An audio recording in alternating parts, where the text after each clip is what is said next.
নীতি আয়োগের রিপোর্ট বলছে রাজ্যের কোষাগারের যদি স্বাস্থ্য পরীক্ষা করা হয় তাহলে আমাদের পশ্চিমবঙ্গ লিস্টের একেবারে তলানিতে। এত বাণিজ্য সম্মেলন, এত কিছু, টাকা কোথায় রাজ্যের? নীতি আয়োগের একটি রিপোর্ট বেরিয়েছে এবং সেই রিপোর্ট বলছে রাজ্যের কোষাগারের স্বাস্থ্য সূচিতে একেবারে নিচের দিকে রয়েছে পশ্চিমবঙ্গ। অনেক ক্ষেত্রেই রাজ্যের খরচের হার জাতীয় গড়ের থেকে অনেকটাই কম। পাশাপাশি কর বাবদ অন্য উৎস থেকে আয় 5 বছরে সবচেয়ে কম। রিপোর্ট সামনে আসতেই শুরু হয়েছে রাজনৈতিক তরজাও। প্রশ্ন হচ্ছে, এই যে এত ঘটা করে বিশ্ব বাণিজ্য সম্মেলন, বঙ্গ বাণিজ্য সম্মেলন, আর কত কি হয়, তারপর টাকাটা কোথায়? অনুদান তো বাড়ছে, অমুক অনুদান তমুক অনুদান, এই ভাতা ওই ভাতা। আম জনতা জানতে চায়, রাজ্য যদি সত্যি বলে উন্নয়ন করবো তাহলে রাজ্যের হাতে পয়সা দরকার। সেই টাকা আসবে হয় কর বাবদ আয় থেকে, না হলে অন্য উৎস থেকে আয় থেকে। সেই অন্য উৎস থেকে আয় গত 5 বছরে কমে গেছে। তাহলে এই যে আমাদের রাজ্যের মুখ্যমন্ত্রী থেকে শুরু করে একের পর এক মন্ত্রীরা বলছেন এই করে দেবো সেই করে দেবো, হ্যান করেগা ত্যান করেগা, মানুষকে অনেক ভালো ভালো জিনিস সুযোগ সুবিধা উপহার দেবেন, কিভাবে দেবেন? টাকাটা কই? দেখুন,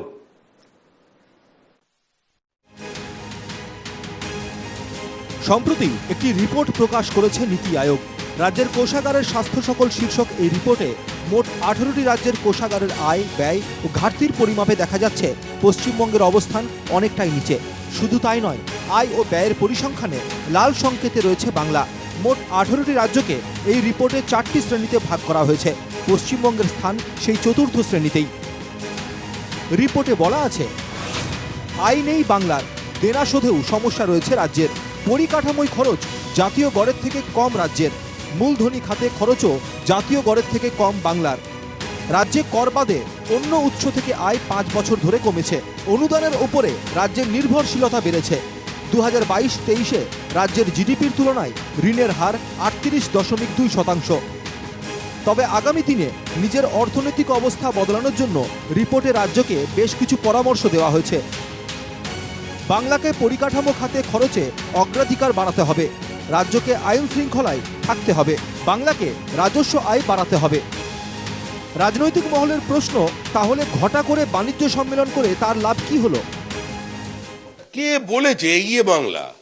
তৃণমূলের নেতারা কাছে গেলেই বলবে পশ্চিমবঙ্গের যে গড় আয় সেটা ন্যাশনাল জিডিপির থেকে বেশি। এখানে কৃষকদের রোজগার 3 গুণ বেড়ে গেছে। এখানে চায়ের দোকান যাদের আছে, যারা চা বিক্রি করছে, হকার, তারা সরকারি কর্মচারীদের থেকে বেশি রোজগার করছে।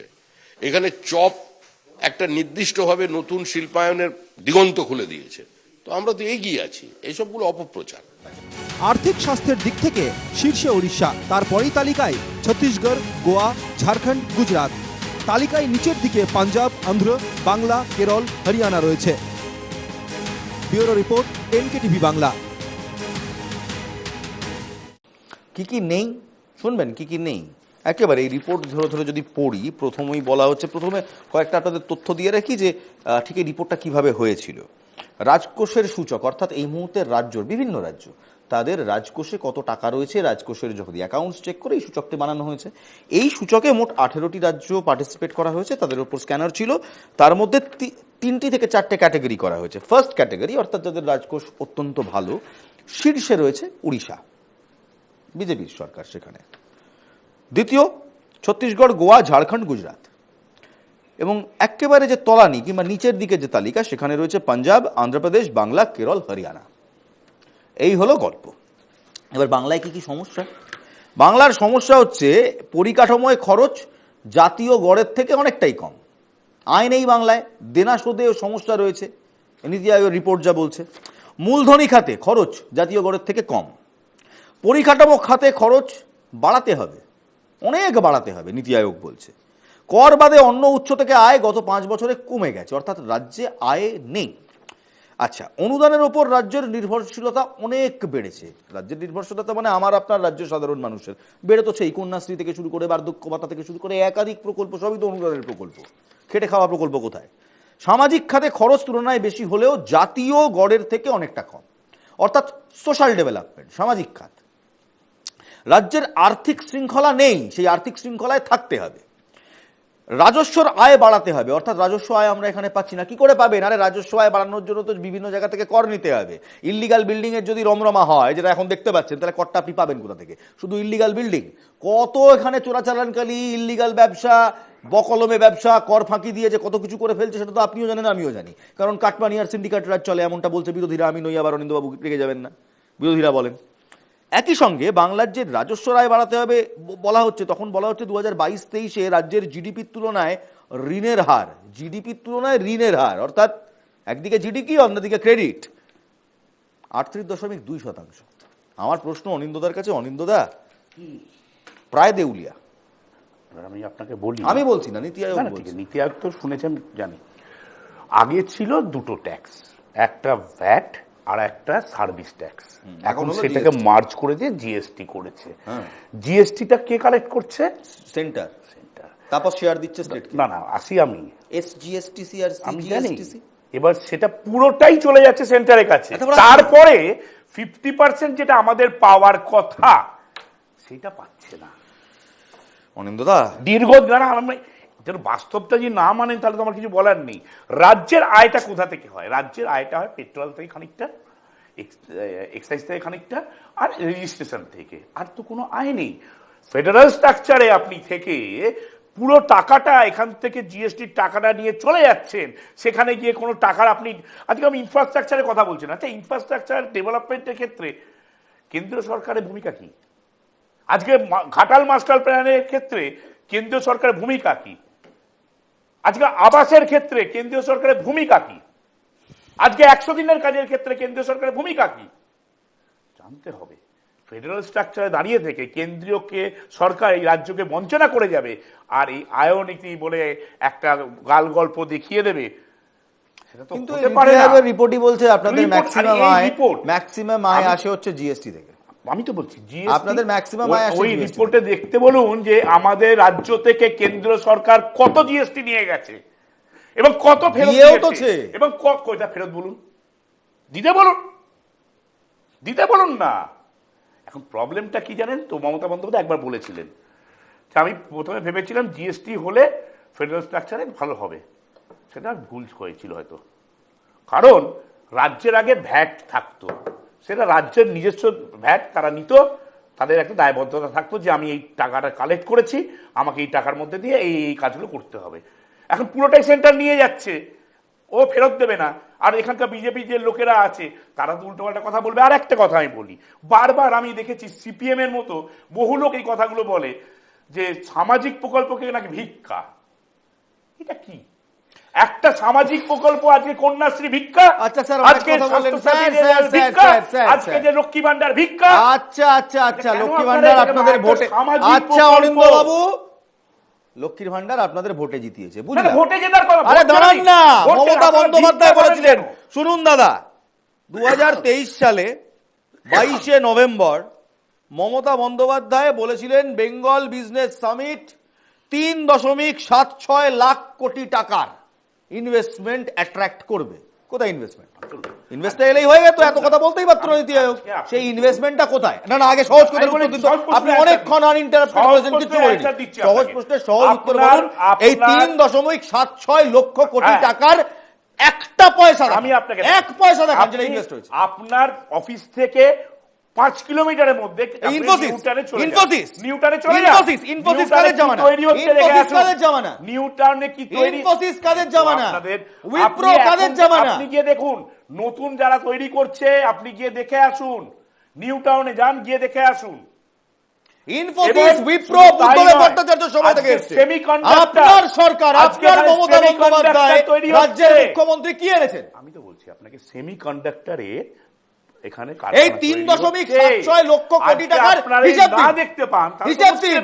রাজ্যের মুখ্যমন্ত্রী বলেছে 3.76 লক্ষ কোটি টাকার বিনিয়োগ আসবে, হিসাব দিন। আমি তো বলছি আজকে সেমিকন্ডাক্টরের এখানে কারখানা হচ্ছে, যেটা দেখে প্রধানমন্ত্রী তো সাইন করেছেন, আমেরিকা থেকে হচ্ছে সেমিকন্ডাক্টর কারখানা।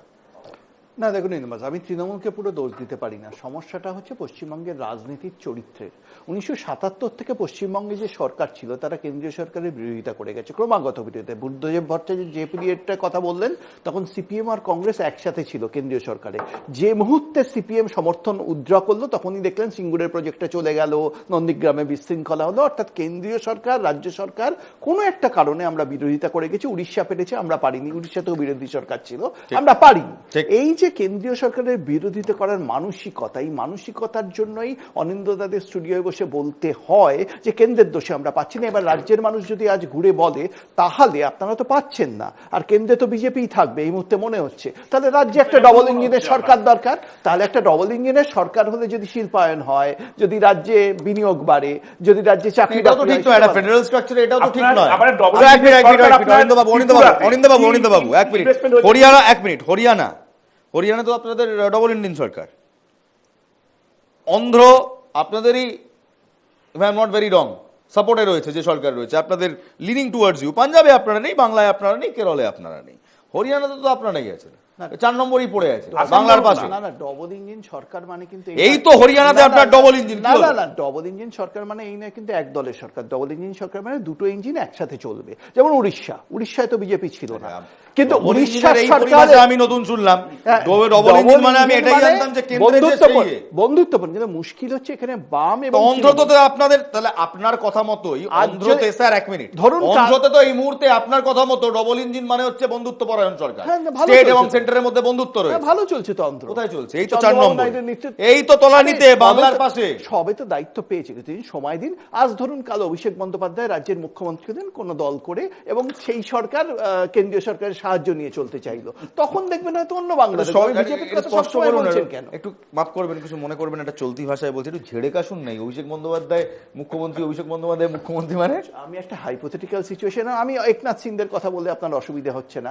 একনাথ সিন্ডে তো মুখ্যমন্ত্রী হয়েছে। হ্যাঁ নিশ্চয়ই, আপনি অভিষেক বন্দ্যোপাধ্যায়কে নেতাজির সঙ্গে তুলনা করলে আমার কেন অনিন্দ্যবাবুরও অসুবিধা? না না, আমি তো সমস্ত একনাথ সিন্ডে থেকে নেতাজি, আমি ইতিহাসের সমস্ত উদাহরণ টানছি। এবং একনাথ সিন্ডে যখন মহারাষ্ট্রে বসছেন এবং একটা ডবল ইঞ্জিন সরকার প্রতিষ্ঠিত হচ্ছে, তাতে সবাই অংশগ্রহণ করছে। কাল যদি অধীর দা কংগ্রেস থেকে বেরিয়ে এসে একটা দল করে, একটু আপনার আপনার এক্সপ্লেনেশনে একটা পয়েন্ট ধরুন, মানে স্টিক করুন। আপনি প্রথমে বললেন ডবল ইঞ্জিন মানে হচ্ছে বন্ধুত্বপরায়ণ হতে হবে, একই দল হতে হবে না। তারপর আপনি আবার বলছেন একনাথ শিন্ডে তিনি যখন বসলেন ডবল ইঞ্জিন হলো। আচ্ছা, একনাথ শিন্ডের সরকার or whatever you call it, সেটা বন্ধুত্বপরায়ণ সম্পর্ক নয়, সেটা বিজেপির এটিএম বিটিম। এটা আপনিও জানেন, আমিও জানি। উড়িষ্যার সরকার ধরুন, উড়িষ্যায় বিজেপির সরকার। না তার আগে উড়িষ্যায় এই মুহূর্তে বিজেপির সরকার। তার আগে নবীন পাটনায়কের সরকার যথেষ্ট বন্ধুত্বপূর্ণ সম্পর্ক ছিল, ডবল ইঞ্জিন সরকার। আমি একটা কথা বলি, সেই জন্যই উড়িষ্যার না বলে থাকতে পারছি না। আচ্ছা, এই বন্ধুত্বপূর্ণ ডবল ইঞ্জিন ফেডারেল স্ট্রাকচারটা মানবেন না? Exactly my point.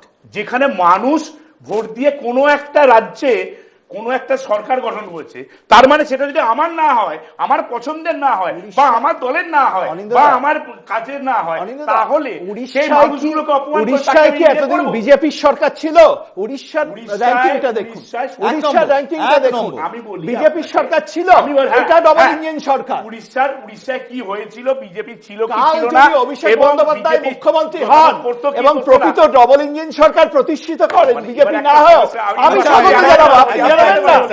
আমি একটা কথা বলি, আবার সেই বক্তব্য। আরে এই রাজ্যের মুখ্যমন্ত্রী আছেন, তার নাম মমতা বন্দ্যোপাধ্যায়, এই জল্পনা কেন করছেন? উদ্ধব ঠাকরেও ছিলেন মহারাষ্ট্রে। বিজেপি এটা বলা খুব স্বাভাবিক, কারণ 2026 এসে গেছে, ইলেকশন আর কমাস 15-16 মাস বাকি আছে। এখনো অব্দি ওদেরকে সভাপতি হবে জানে না, 3 জনে মিলে মারপিট করছে। আজকে সুকান্তর মিটিং ডাকলে শুভেন্দু যায় না, শুভেন্দু মিটিং ডাকলে সুকান্ত যায় না। দিলীপ ঘোষের একটা ভালো কথা আমার খুব মনে পড়েছে। দিলীপ ঘোষ একবার বলেছিলেন যে চাষ করার জন্য দুটো গরু লাগে, একটা সুকান্ত, একটা শুভেন্দু। আমার কথা না, দিলীপ ঘোষ বলেছে। এটা দিলীপ ঘোষ বলেছেন, আমি কি করব? তো এই তো বিজেপির অবস্থা। এখন বিজেপির লোকেরাও বুঝে গেছে যে আমাদের দিয়ে কিছু হবে না, যেটা সেন্টার অনেক আগে বুঝে গেছিল। এখন উল্টো পাল্টা চিন্তা করছে। অভিষেক বন্দ্যোপাধ্যায়ের প্রসঙ্গে, অভিষেক বন্দ্যোপাধ্যায় প্রসঙ্গে এরপরে যেমন রাজনীতি হবে আমরা কথা বলবো। এই মুহূর্তে দাঁড়িয়ে এমন কোনো কি বলবো সম্ভাবনা তৈরি হয়নি আপনি যে হাইপোথেটিক্যাল সিচুয়েশন বলছেন যাতে সেটা সত্যি হয়, উদাহরণ দিলাম। আপনি উদাহরণ দিচ্ছেন একনাথ শিন্ডের। আপনাকে এটাও মাথায় রাখতে হবে যে উদ্ধব ঠাকরের সরকার ভাঙার জন্য ভারতীয় জনতা পার্টি বকলমে যে রাজনীতিটা করেছিল সেই রাজনীতিটা কিন্তু অ্যাকচুয়ালি অনৈতিক। কারণ মানুষের ভোট দিয়ে একটা সরকারকে এনে, স্যার প্লিজ, মানুষের ভোট দিয়ে একটা সরকারকে আনার পর, এটা কর্ণাটকেও আপনারা করেছিলেন, আনার পর দল ভাঙিয়ে টাকার প্রলোভন দিয়ে রিসর্ট পলিটিক্স করে সেই মানুষের রায়কে বদলে দেওয়া সাধারণতন্ত্র দিবসের প্রাক্কালে আমি মনে করি, আমি একেবারে পার্সোনালি মনে করি অপমানজনক। আচ্ছা, দেশের সাথে গাদ্দারি, মানুষের সাথে গাদ্দারি, গাদ্দারি ক্ষমতার লোভে গাদ্দারি। যেটা হয়েছিল সেই সময় ওটা ক্ষমতার লোভে গাদ্দারি। বলি, মানুষ একনাথ শিন্ডেকে ভোট দেননি, এবার হয়তো দিয়েছেন, আগের বার দেননি। এবার এখানে আমার প্রশ্ন, এখানে বলতে হবে, প্রথম কথা হচ্ছে 2019 সালে শিবসেনা এবং বিজেপি একসাথে লড়াই করেছিল, মানুষের ভোট পেয়ে অ্যাবসলিউট মেজরিটি ছিল। যখন শিবসেনার সাথে কংগ্রেস জোট করলো সেটা অনৈতিক ছিল না, একেবারে অনৈতিক। সেই অনৈতিক সরকার ভেঙে যখন একটা সরকার হলো সেটা অনৈতিক। একটা অনৈতিক সরকারকে ভেবে আপনারা আরেকটা সেই মানুষ, সেই সরকার যেমন দুটো অনৈতিক, আপনি ভোটারকে অনৈতিক বলছেন, কি আশ্চর্য কথা। খুব সহজ জিনিস, দুটো নেগেটিভ মিলে কোনোদিন একটা পজিটিভ হয় না। মানুষ নেগেটিভ, মানুষ কি চেয়েছিল? মানুষ চেয়েছিল উদ্ধব ঠাকরের লিডারশিপে সেই সময়, আমি যদি খুব ভুল না করি, মানুষ চেয়েছিল সেই সময় শিবসেনা এবং বিজেপির কোন কালেই, স্যার একটু শুনে নিন, একদম হিস্ট্রি দেখে শুনে নিন, বিজেপির কোন কালেই মহারাষ্ট্রতে অত হোল্ড নেই। হোল্ডটা ওখানে শিবসেনা, হোল্ডটা ওখানে শিবসেনা, চিরকালই হোল্ডটা ওখানে শিবসেনা। পয়েন্ট স্যার, আমি আমার না, এবারের ভোটের রেজাল্ট রাজনীতির। আচ্ছা, এবারের ভোটের এই ন্যারেটিভটা আপনারা বাংলায় তৈরি করছেন, অভিষেক বন্দ্যোপাধ্যায় হোল্ড নেই, বিজেপির হোল্ড নেই, শুভেন্দুর হোল্ড নেই। থামুন একটু, আমরা প্রসঙ্গে ফিরি। প্রসঙ্গে রাজ্যের কোষাগার, এই যে আপনি বারবার বলছেন অভিষেক বন্দ্যোপাধ্যায় কবে মুখ্যমন্ত্রী হবে, আপাতত জিনিসটা হচ্ছে মমতা বন্দ্যোপাধ্যায়ের নেতৃত্বে এই সরকার চলছে, 2026 অব্দি চলবে। 2026-এ যদি তৃণমূল কংগ্রেস ফিরে আসে নিশ্চয়ই তার নেতৃত্বেই চলবে, নাও হতে পারে, সেটা যখন হবে তখন দেখবো। আমি আমরা হাইপোথেটিক্যাল সিচুয়েশনে সাংবাদিকতা করি না, কিন্তু এই মুহূর্তে আমার প্রশ্ন হচ্ছে, গত 13, 14, 15 বছর যাই বলুন, মমতা বন্দ্যোপাধ্যায় এমন কি আর্থিক বিকাশ করলেন যেটার কারণে আপনি জাস্টিফাই করতে পারবেন রাজ্যের রাজকোষের এত সমস্যার কথা? অনিন্দ্যবাবু। না দেখুন, আমি আপনাকে বলি, আবার আপনাকে বলছি, মমতা বন্দ্যোপাধ্যায় যে প্রকল্পগুলো নিয়েছেন সেই প্রকল্পগুলো গ্রামের মানুষ, প্রান্তিক মানুষ, তারা এই প্রকল্প উপকার পাচ্ছে। রাজ্য সরকারের কাজ কি? মানুষের পাশে দাঁড়ানো, মানুষকে উপকার করা, তার জন্য অর্থের দরকার পড়ে। আজকে যেমন ম্যানরেগার আপনি 100 দিনের কাজের ব্যাপার ছিল, সেটা তো মানুষের জন্যই করা হয়েছিল। বিজেপি আসার পর একটা সমস্যা হয়ে গেল, যেটা নীলাদ্রিরা বারবার বলছিলেন যে ডবল ইঞ্জিন সরকার না হলে আমরা করব না। এদিকে আপনার ফেডারেল স্ট্রাকচারে কথা বলছি, আর এদিকে যে রাজ্যগুলোতে আমরা আসতে পারছি না বা বিজেপির কথা বলছি, সেইগুলোকে দাবিয়ে রাখো, সেগুলোকে পয়সা দিও না। ইভেন আমি একটা অবাক হয়ে গেছি, আমি আপনাকে বলে, আমি অবাক হয়ে যাচ্ছি। আপনার মনে আছে কিনা জানি না, শুভেন্দু অধিকারী বিরোধী দলনেতা যখন মানে পরাজয় হলো এই আমাদের ইলেকশনে, আপনার আকলিবাদ 200 পার এইসব কথা বলেছিলেন, যখন উনি পরাজিত হলেন কবে? আরে বিজেপি যখন মানে সেরকম ভাই ফল করতে পারলো, শুভেন্দু অধিকারী তো জিতলেন, শুভেন্দু অধিকারী জিতলেন, বিজেপির কথা বলছি, বিজেপির কথা বলছি। আচ্ছা, বিজেপি যখন দল হিসেবে পরাজিত হচ্ছে, তখন শুভেন্দু অধিকারী বলেছিলেন কি করে টাকা আসে দিল্লি থেকে আমি দেখব, আমি সব বন্ধ করিয়ে দেবো, টাকা একটা টাকা এখানে পাওয়া যাবে না। সেটাই তো হয়েছে। তারপরে আপনি ফেডারেল স্ট্রাকচার, তারপরে আপনি কোষাগার, কি বলছেন বলুন। তবে এখানে আমি আপনার অভিযোগকে 100% মান্যতা দিয়ে আর একটা প্রশ্ন করছি যে ঠিক আছে, আপনার 50% সমস্যা আমি আপনার কথা মতো ধরে নিলাম, ভারতীয় জনতা পার্টি সেন্ট্রাল গভর্নমেন্ট থেকে আপনাদের টাকা আটকে দিচ্ছে তাই জন্য হচ্ছে, কিন্তু বাকি 50% তো আপনারও দায় থাকে। আপনি নিজে বলছেন, আপনার সরকারের সুপ্রিমো মুখ্যমন্ত্রী তিনি নিজে বলছেন 3.76 লক্ষ কোটি টাকার ইনভেস্টমেন্ট হবে বিজিবিএস থেকে। একটি বিজিবিএস করতে, একটি বিশ্ব বাংলা বাণিজ্য সম্মেলন করতে কোটি কোটি টাকা খরচা হয়। কত কোটি খরচা সেটা এক্স্যাক্টলি জানি না, কারণ এক সেকেন্ড জানি না, কারণ আজ পর্যন্ত সরকার তার শ্বেতপত্র প্রকাশ করেনি। আজ পর্যন্ত তৃণমূল কংগ্রেস সরকার বিজিবিএস এর এক্স্যাক্ট খরচ 7 বছর ধরে হচ্ছে, 8 বছর, এবার 8 বছর হবে, 7 বছর ধরে হচ্ছে। 7 বছরে একাধিকবার দাবি ছিল যে কত কোটি টাকা খরচা হচ্ছে, কিংবা কত টাকা খরচা হচ্ছে, লক্ষ টাকাও হতে পারে, 1000 টাকাও হতে পারে, যাই না, কত টাকা খরচা হচ্ছে তার একটা শ্বেতপত্র প্রকাশ করুন। আজ পর্যন্ত হয়নি। কত টাকা ইনভেস্টমেন্ট আসবে এটা আপনারা বলেছেন, মানে আসতে পারে হাইপোথেটিক্যালি। আবার আজকে যেটা নীলাদ্রি বাবু এতক্ষণ বললেন হাইপোথেটিক্যালি বললেন, তাহলে মমতা বন্দ্যোপাধ্যায়ও 2023, 2022, 2021 হাইপোথেটিক্যালি বলে গেলেন 3.76। hypothetically বলেননি। আমি তাহলে আপনাকে- কোষাগারের এরকম অবস্থা আজকে আমি আপনাকে বলছি শুনুন, কোষাগারে আবার তো আপনাকে বলছি, যবে থেকে জিএসটি হলো, ভ্যাট জিনিসটি উঠে গেল, তখন থেকে রাজ্যের হাতে আর কিছু নেই, তাকে নির্ভর করতে হয় সেন্টারের দিকে। স্যার নীতি আয়োগের এই রিপোর্ট বলছে একমাত্র জিএসটি আপনাকে আয় দিচ্ছে, ভালোভাবে আয় দিচ্ছে। ওটা যদি না থাকতো আর কি আছে? জিএসটি ছাড়া আর কি আছে? কেন আপনার- শুধু আমি তো বললাম রাজ্যের ডাইরেক্ট আয় এন্ড বলতে- ইনডাইরেক্ট স্যার, ডাইরেক্ট আর ইনডাইরেক্ট ট্যাক্সেশন। রাজ্যের ইনকাম হচ্ছে পেট্রোল, এক্সাইজ, রেজিস্ট্রেশন, মদ, আর এক্সাইজ বলে দিয়েছি তো, এক্সাইজ এক্সাইজ বলে দিয়েছি। এবং তাতে কিন্তু Bangla one of the highest bidders. আর সেটা আজকে মমতা বন্দ্যোপাধ্যায় যাদের ধরুন 100 দিনের কাজ এবং আবাসের টাকা যেটা সেন্টার দেয়নি, মমতা বন্দ্যোপাধ্যায় কি এবার এখানে নিজের আরো কোষাগার থেকে 4টে দিচ্ছে না? ইন্ডাস্ট্রি থাকলে কোষাগার থেকে দিচ্ছে না। স্যার এখানে যদি আরো 4টে ইন্ডাস্ট্রি হতো, যদি হেভি ইন্ডাস্ট্রি থাকতো, যদি হ্যাঁ। মিড হেভি ইন্ডাস্ট্রি থাকতো, সেই কথাটা- যদি আরো কয়েকটা না, না, আইটি সেক্টরে ইন্ডাস্ট্রি তো হয়েছে, এবার ইন্ডাস্ট্রি যে জিএসটি টাকা সেটা কারা নিয়ে যায়? স্যার গত 13 বছরে কোন ইন্ডাস্ট্রিটা করেছেন? আমি এই তো আপনাকে বললাম সেমিকন্ডাক্টর হচ্ছে, আপনি তো চলুন আমার আরে সঙ্গে। স্যার আর যতক্ষণ সেমিকন্ডাক্টর না তো আপনি এখন না হচ্ছে দেখবেন উইপ্রো কি ইনফোসিস। বলছেন? স্যার আজকে স্যার উইপ্রো ইনফোসিস বুদ্ধদেব ভট্টাচার্যের সময় থেকে হওয়ার কথা ছিল, আপনারা আনেননি। সিঙ্গুরে আপনারা টাটা হতে দেননি। কি বললাম? আরে আপনি এটা ভুল বলছেন তো। সিঙ্গুরে আপনারা টাটা সিঙ্গুরে- হতে দেননি, সিঙ্গুরে আপনারা হতে মমতা দেননি। বন্দ্যোপাধ্যায় একবারও বলেনি যে করা যাবে না। মমতা বন্দ্যোপাধ্যায় বলেছে একদম। না, না, এরকম মমতা বললে যে এরকম পদ্ধতিতে- এই, না না না শুনুন, ইলমা, যে শুনুন, পদ্ধতিতে একদম যে পদ্ধতিতে টাটা স্যার আপনি ভুল বলছেন, ভুল তথ্য অ্যাটাক দিচ্ছেন। হয়েছিল টাটা, আপনি না ভুল তথ্য একদম দিচ্ছেন। ভুল তথ্য না, যে ভুল তথ্য আপনি পদ্ধতিতে দিচ্ছেন। মমতা বন্দ্যোপাধ্যায় বলেছিলেন যে পদ্ধতিতে জমি নেওয়া হচ্ছে সেই পদ্ধতি ভুল, পরে সুপ্রিম কোর্টে বলেছিলেন হ্যাঁ, যে পদ্ধতিতে সিপিএম গভর্নমেন্ট জমি নিয়েছে গরিব চাষিদের কাছ থেকে সেই পদ্ধতি নেওয়া যায় না। টাটার এমপ্লয়ীদের মারা হলো কেন? এবার আপনি তো বলছেন টাটার এমপ্লয়ীদের মারা হলো কেন? বন্দ্যোপাধ্যায় না চাষিদের জন্য টাটার বলেছে। এমপ্লয়ীদের মারা হলো কেন? এখানে কিভাবে কারখানা দেয়? আরে বাবা, কারখানা মমতা করতে দেব না, কে বন্দ্যোপাধ্যায় বলেছিল? আপনার যেখানে কারখানা করার দরকার 934 রতন টাটা, সেইটার শুনুন, জন্য শুনুন, আপনি এটা সেটা বিশ্বাস করেন তো কোনো স্যার? তাদের আজকে আপনি অসুবিধা এটা নেই। বিশ্বাস করেন তো কিন্তু স্যার? জমি ওইভাবে নেওয়া যায় না। টাটাদের বলা হয়, আপনি নিশ্চয়ই এটা বিশ্বাস করবেন যে টাটাদের বলা হয় আর্কিটেক্টস অফ ইন্ডিয়া। আপনিও বিশ্বাস করবেন, জামশেদ ভাই টাটা থেকে শুরু করে সবাই আর্কিটেক্টস অফ ইন্ডিয়া বলা হয়। এয়ারলাইন্স থেকে শুরু করে হেভি ইন্ডাস্ট্রি টাটাদের হাত ধরে করছে। রতন টাটা ভিশনারি ইন্ডাস্ট্রিয়ালিস্ট, তিনি মৃত ব্র্যান্ডকে কিনে দাঁড় করিয়ে দিয়েছেন। ফোর্ড, ল্যান্ড রোভার, একাধিক এক্সাম্পল আছে। সেই রতন টাটা অনেক দিন অপেক্ষা করেছিলেন, যখন ফাইনালি বেরিয়ে যাচ্ছেন বাংলা থেকে। আমার সেদিনটা মনে আছে 2008 সালে যখন তিনি ফাইনালি এক্সিট করছেন।